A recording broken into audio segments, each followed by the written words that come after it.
How many of you have heard of B corporations? Wow, that is way more than I thought. And I'm glad I'm coming after Kate's because some of the stuff in this presentation will be using how do you incentivize business to want to either not track your data or use the data in exactly the way that Kate is aspirational for. So my story about B corporations, I'm going to tell you first about how I came to learn about B corporations, and then I'm going to talk to you about what B corporations are, because I know a lot of people know what they are, but it's slightly confusing sometimes because it's a movement, it's a certification, and it's a legal form. So bear with me. So actually, my story starts in criminal justice. So I have a background in psychology and a master's in criminal justice policy. So I have no sustainability background. My whole goal was to reform the prison system. That was kind of my aspiration when I was younger, and to really try and look at why are people committing crimes and then going back to prison over and over and over again. So I worked for a group home in San Francisco Bay Area called Seneca Center, and I worked with emotionally troubled youth. It was kind of my in the trenches job. So I had my degrees, but then I was like, well, who am I to say what criminals and the criminal justice system needs without working directly in the field? So I worked at Seneca Center, I got punched in the face, I got spit on, I got kicked, I got called lots of names, but I was happy, for some reason I was happy because I felt like I was finally authentic. I wasn't just an ivory tower academic. So my brother had studied environmental sciences in undergrad, and he turned me on to 2 books. So I have no background in sustainability, and my brother shows me these 2 books. One is Cradle to Cradle. It's kind of how you reinvent things and design things to be more sustainable. And then Natural Capitalism by Paul Hawken, kind of one of the first books to really talk about how to use business for good. So these 2 books changed how I felt I could be most effective in the world. And so at Seneca Center, the nonprofit, I had these books, and I kind of had a fire, and I just sent a random email to the CEO at 9:30 at night and said, hey, I just read these 2 books. I think we could be green if we, changed our light bulbs and updated our, inflated our tires in our cars so that they're more efficient. And I get a call on my cell phone at 9:40 p.m. And this is a group home with 38 facilities and 1,000 employees and 4,000 kids. And he's called me and says, hey, Ryan, you can be our sustainability director. And so all of a sudden I had read 2 books and I was the sustainability director for this large nonprofit. So I was excited, but clearly very scared. So after doing that for a year, I decided to start my own consulting business. So a complete 180, 360 change to being from psychology and law, psychology and criminal justice to sustainability. That's when I first heard about, that's my, I'm speaking to a crowd voice, my picture. I first learned about B corporations. So the reason I'm excited about B corporations, as a sustainability consultant, you often talk to CEOs and business owners about being green or being socially and environmentally responsible. But the problem is that people want to be more sustainable and want to be more socially responsible, but they don't know what to do. And so what the B Corp gave me as a consultant was a framework and a way to talk to people about sustainability in a way that was measurable, that was tangible, that was comparable, and that had a global community of businesses that were trying to redefine what success meant in business. So the three things I was most excited about was this holistic framework. So to be able to go to a CEO or a company and say, here's exactly what you need to do to be green. And it's no longer, Patagonia's over here and Ben & Jerry's over there, and everyone's defining what it means differently. This is a systematic, holistic framework. So the B Corporation looks at 4 aspects. It looks at your worker treatment, your environmental impact, your governance models, and your community involvement. And so it's the first system that really looks at, it's not about your light bulbs, and it's not about a compost bin in the corner. It's about everything you do as a business and a way to put that into a metric that business owners love to optimize. We all love to, if there's a number, you want to make the number higher. If it's, the problem is that right now it's short-term profits. So everyone's trying to optimize short-term profits, and the externalities of that is social and environmental damage. So the B Corp gave me a framework to talk to business owners about sustainability. The second thing is that I was excited about this global community. So it's not just 150 companies in Berkeley kind of talking amongst themselves. This is a global movement. There's 38 countries that have certified B corporations. There's 1,200 B corporations around the world. Mongolia has B corporations, Afghanistan, Kenya, the United States, obviously, Canada. And so it's a global movement. And the community was people I was excited. The brands within that community are people that I felt were being a change that you want to see in the world. So Patagonia, Ben & Jerry's, Etsy, we heard Warby Parker earlier, King Arthur Flour, Kickstarter just became a B corporation. So a lot of these innovative leading companies were certified. And the third thing that was most exciting, excitement is the most exciting. The third thing that was very exciting for me was that Bill Clinton was excited about B corporations, the New York Times. The 2013 Nobel laureate in economics, Robert Shiller, said he thinks B corporations will make more profits than other types of companies.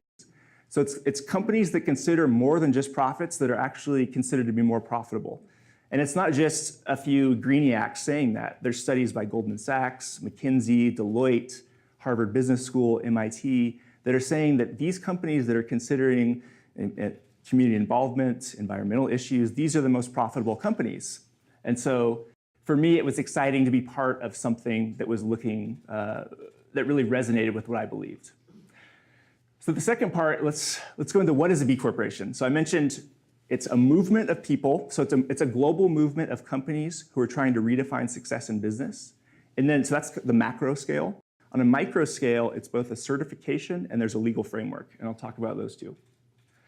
So it's kind of small, but this is J. Cohen Gilbert. And he says, B corporations are a new type of company that uses the power of business as a force for good. So the story behind why B corporations came about is Jay founded a basketball company called And One. Has anyone heard of And One basketball? They did like the street balling videos, like crazy slam dunks. And it's totally a company you wouldn't consider to be socially responsible. So in 1991, he founded it. He scaled it in the year 2000. He became the #2 company behind Nike in terms of basketball apparel. And in 2005, they sold the company. And the thing that really got to what Jay, the thing that was most challenging for Jay is that in 2005, And One they donated 5% of profits to charity, they had yoga classes, they had great employee benefits. And when you're selling a company, the people that are trying to buy your company, you're actually legally obligated to take the highest bid.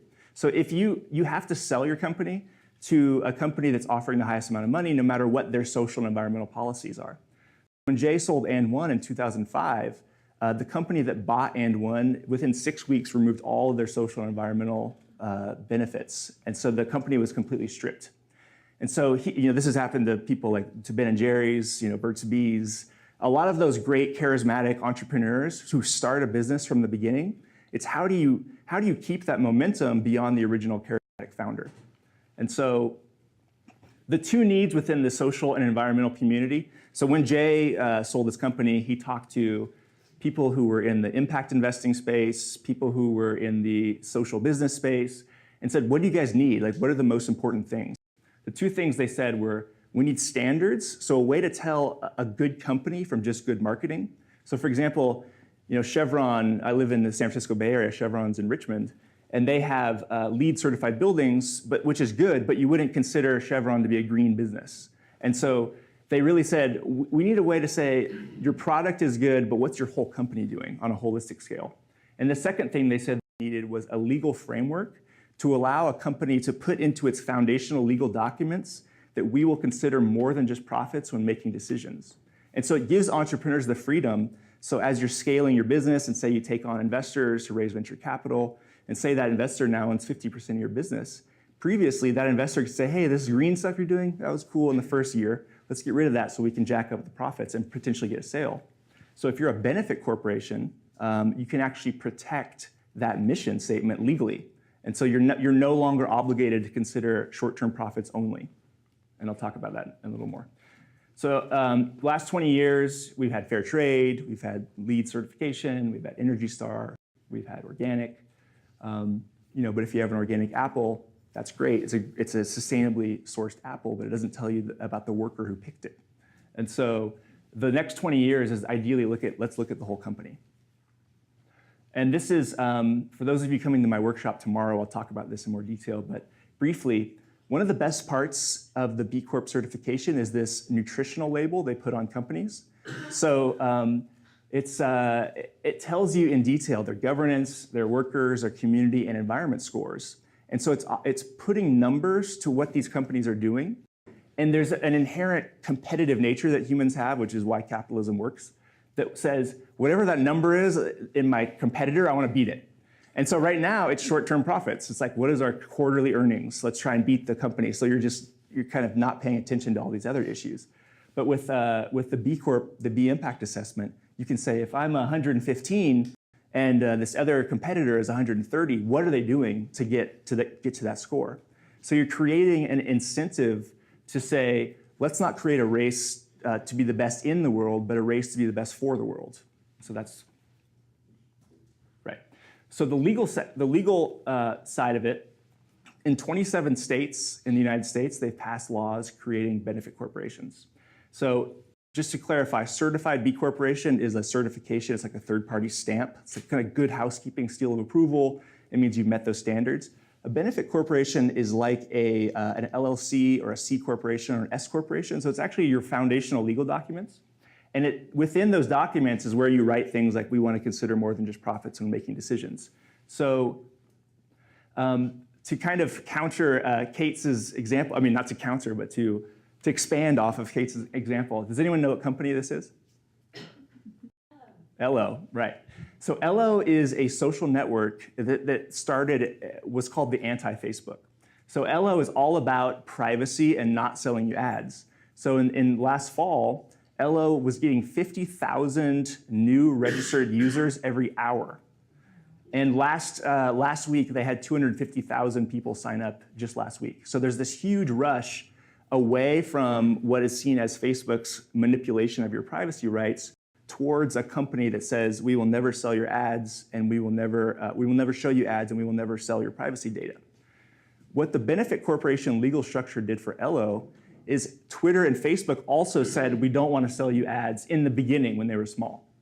The problem is those good intentions, as you scale, maybe you get some investors, maybe you start to say, hey, we want to be public. We got to really generate some revenues and make our books look good before we go public. So what Ello did is said, we're going to become a benefit corporation legally in Delaware. And within our corporate charter, we're going to say we will never sell your privacy information, and we will never sell you ads. So they're now legally responsible to never sell ads, to never show you ads, and to never sell your data. And that's great for us as the consumer, because now you can use that product and they're actually holding themselves accountable to that standard. So I'll give you a few resources before my last minute's up. There's 3 things. So for those of you interested in learning more about B corporations, there's something called the B Impact Assessment. And for those of you who can't read it, it's bimpactassessment.net/quick. And what this is that it's the free tool that any company can use to evaluate their business on those metrics: workers, government, environment, and community. And you do not have to become a certified B Corporation to use this tool. It's a free certification tool. So giant companies like Unilever have used it, even though they're potentially not going to become a B Corporation. And companies like me, I'm a one-person certified B Corporation. And so you don't have to be a giant company. You can be a small business. So that's a great way to kind of get your feet wet. There's a quick assessment. It takes about 20 minutes to do. The second thing is I wrote a book last fall called the B Corp Handbook. And the reason I wrote it is because I had a lot of trouble explaining what a B Corporation was, as some of you are kind of looking at me like, what is a B Corporation? So the book is helpful in 3 ways. It's got the 10 benefits of becoming a B Corporation, because there's a lot of value that's perhaps not explainable in a 15-minute presentation. The second piece is it has a 6-week quick start guide. And then the third piece is it's got 100 different interviews with all the different types of B corporations. So if it's marketing, if it's HR, if it's manufacturing, you can pick your business type and read more about it. And the last thing I'll say is here's my email address. I'm open to emails. If you have questions, comments, you're welcome to email me. Thank you.